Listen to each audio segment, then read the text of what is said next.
ဒီနေ့ကတော့ကံကောင်းနေမြူးတွေပဲအားလုံးပဲမင်္ဂလာပါဒီနေ့ကျွန်တော်ခြေတော့ရိုက်မှာဖြစ်ပါတယ်မကီဝေးပေါ့နော်ဒီညကတော့ကျွန်တော်ဘယ်မှာတော့ရိုက်လဲဆိုတော့ဒီကချင်းတော့လိုက်ကြည့်ရအောင်နော်အခုကတော့ကျွန်တော်ကတော့လိုင်းကားနဲ့ပဲသွားမယ်ဒီနေ့ယထာကတော့နည်းနည်းသွားရတာနည်းနည်းဝေးတော့အချိန်တိတ်မရှိတော့ဘူးအကြောင်းကားနဲ့ပဲသွားမယ်အခုကတော့ကျွန်တော်သွားတဲ့ကားကတော့3 နာရီ20ပေါ့နော်ဟိုမှာရောက်တာကတော့4 နာရီ20ပေါ့အဲ့ဒါ4 နာရီ20ရောက်ပြီဆိုရင်ကျွန်တော်တို့နောက်ပြီးတော့သစိရမယ်အဲ့ဒီကျွန်တော်ရိုက်တဲ့နေရာရောက်ဖို့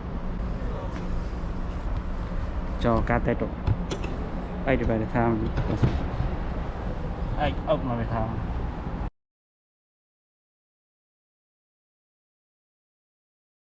အခုကျွန်တော်တို့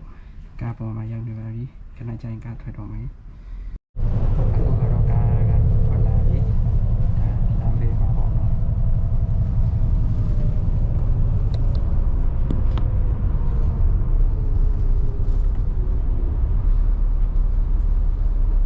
အခုကကျွန်တော်တို့ဒီနယ်မှာရောက်နေပါပြီနောက်ပြီးတော့ကျွန်တော်တို့လိုင်းကားရိုးလိုင်းကားနဲ့ထပ်စီးရမယ်ဟိုကဘယ်နှမိနစ်လဲဆိုတော့ခဏလောက်စီးရမယ်တနားရီလောက်စီးရမယ်ဒါဆိုကျွန်တော်တို့သွားရအောင်ရိုက်တဲ့နေရာရောက်ဖို့သစီပေါ်မှာရောက်နေပါပြီကျွန်တော်ခုနကတော့လိုင်းကားစောက်တာနိုင်ဝဲလောက်ဖောင်းထဲမှာကတော့သူကဘာမှမပြောင်းဒီဘက်ကတော့လိုင်းကားတော့နည်းနည်းရှားတယ်ဟိုတပုံရိုက်တဲ့နေရာရောက်ဖို့ကတော့ဟိုပါလေသစီမှရမှာပြန်တဲ့ခါကျရင်တော့ထပ်ပြောမှာပေါ့နော်ဟိုလောဆယ်ကတော့သစီနေပဲစီးသွားတော့မယ်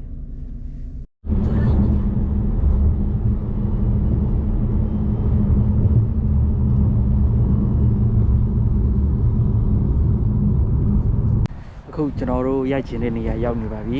နောက်မှာရောက်နေအခုကတော့6 နာရီထိုးနေခဏကြာနေကြတော့ဒီနေရာပါပဲဒီနေရာလေးပါဒီနေရာနာမည်ကတော့စန်းချုံချောင်း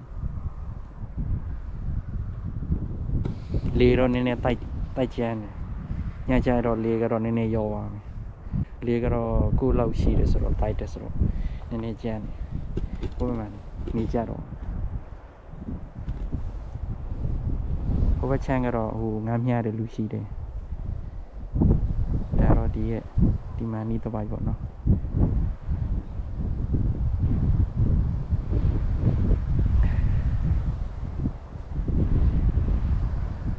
ဒီနေ့ကတော့ရတူတုကြီးထားတော့ရတူတုရှင်းတယ်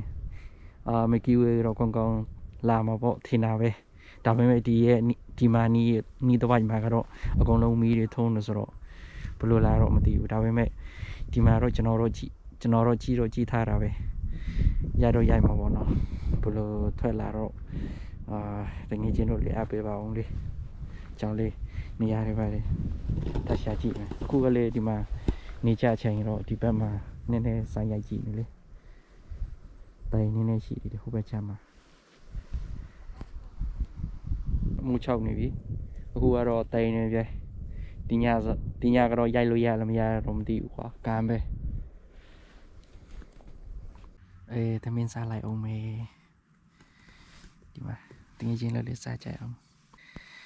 ဟိုပဲလေနှွေးရောက်နေပြီဒါပေမဲ့တော်တော်အေးတာဒီနေ့ကတော့နှွေးထဲကတော့တူဝတ်ထားတာပဲခံနိုင်ပါတယ်သမင်းစားလိုက်အောင်ဒီမှာသမင်းကတော့အိုင်ပါထက်လာတော့နော်ဒီနေ့ညမှာတော့ဆိုင်တော့ရှိကြကြအောင်သမင်းထက်လာဒါတော့သမင်းနဲ့ပကဖာပေါ့နော်ဟိုပဲလေဝတ်တာကြောနေကြည့်တလုံးနဲ့ဒီမှာလေးရှိသေးတယ်ပေါ့နော်ဒီညဟိုပဲလေပောက်ကိုစားဖို့ပြင်းပြေပေါ့ရေပေါ့နော်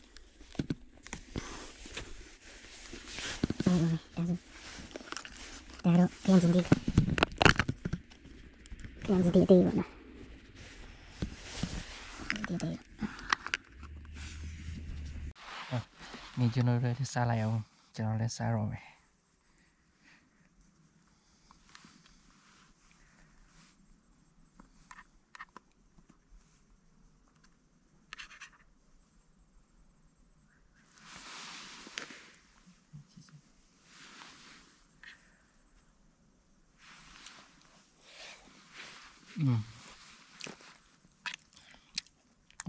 အရာသားရှိလိုက်တာ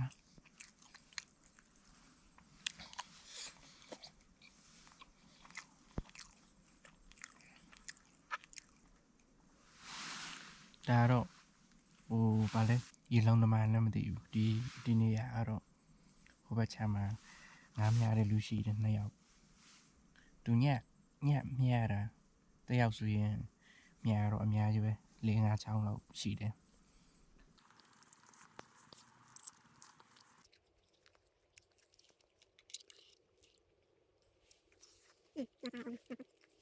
အခုကျွန်တော်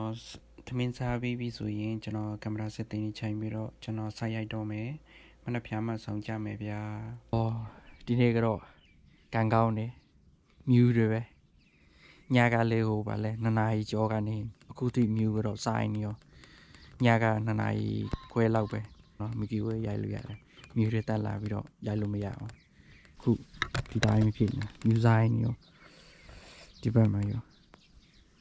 စောင်းရသည်လိုမျိုးဖြစ်နေတာအခုနှွေရသည်စောင်းဦးပေါ့နော်အခုကနှွေရသည်ကတော့စောင်းဦးလိုမျိုးဖြစ်နေတာဒီဘက်ချမ်းမှာလေးတူတူပါပဲမြူးဆိုင်နေရောအောင်မိုင်းနေရောဘာမှမမြင်တော့အခုက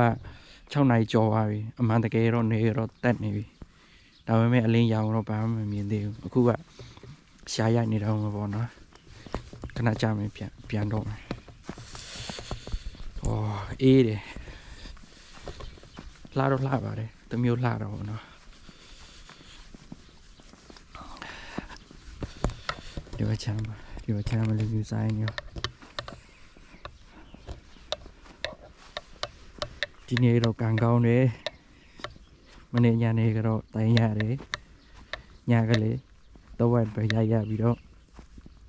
ကောင်းမရိုက်ရဘူးတော့မကြည့်ဘူးအခုကတော့မနေ့မိုးလင်းမြူဆိုင်နေရောအောက်ကတော့ရင်းငွေပြန်တယ်အပေါ်ကတော့မြူဆိုင်နေရော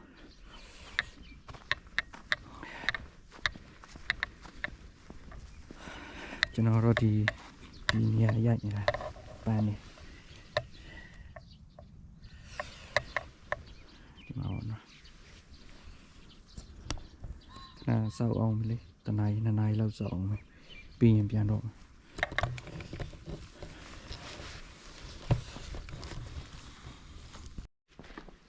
ကျွန်တော်တို့ပြန်တော့မယ်ဒီကကြီးစင်ဒီလောက်ပါပဲကျွန်တော်စောက်မလို့ဒီလိုမျိုးချိန်နေဆိုစောက်လို့မရတော့မြူဒီလောက်ဆိုင်နေမထွက်တော့အဲကြောက်ပြန်တော့ကားလေးလာတော့မယ်ဆိုတော့လိုင်းကားဒီဘက်မှာကတော့လိုင်းကားရှားဆိုတော့သူလာတဲ့အချိန်ဆိုရင်ဒီလိုမျိုးပေါ့နော်တော့ရတာပေါ့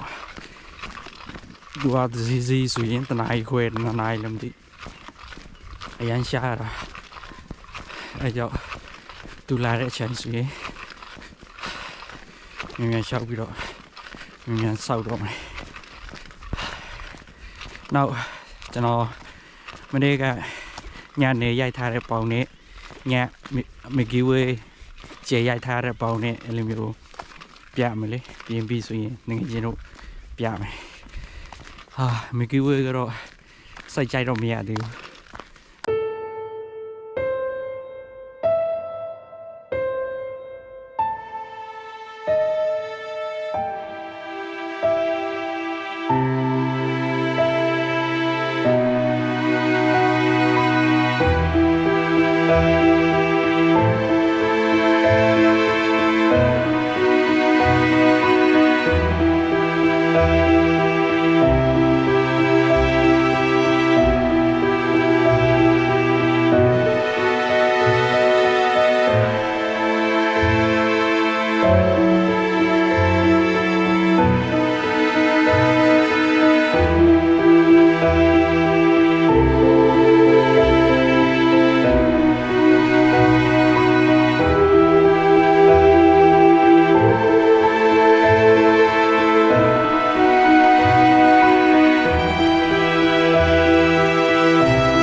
ဆိုကျွန်တော်အားပေးပြီဆိုရင်ကျွန်တော် YouTube မှာလေး subscribe နိုင်ပေးပါနော်ကျွန်တော်ဖေမှာလေးfollow လုပ်ပေးပါကျွန်တော်ဗီဒီယိုလေးကိုလည်းlike ပေးပါ share ပေးပါအောင်အားလုံးကျေးဇူးများရင်တင်ပါတယ်စောင့်ကြည့်ကြည့်ပေးတဲ့အတွက် bye bye ဟုတ်မှာတခင်းနေအော်နေတယ်ပြေတော့ကောင်းတယ်သူကကျိုးနေချီထားတော့ကျိုးနေချီထားတော့ကျုပ်စီရကြီးပဲ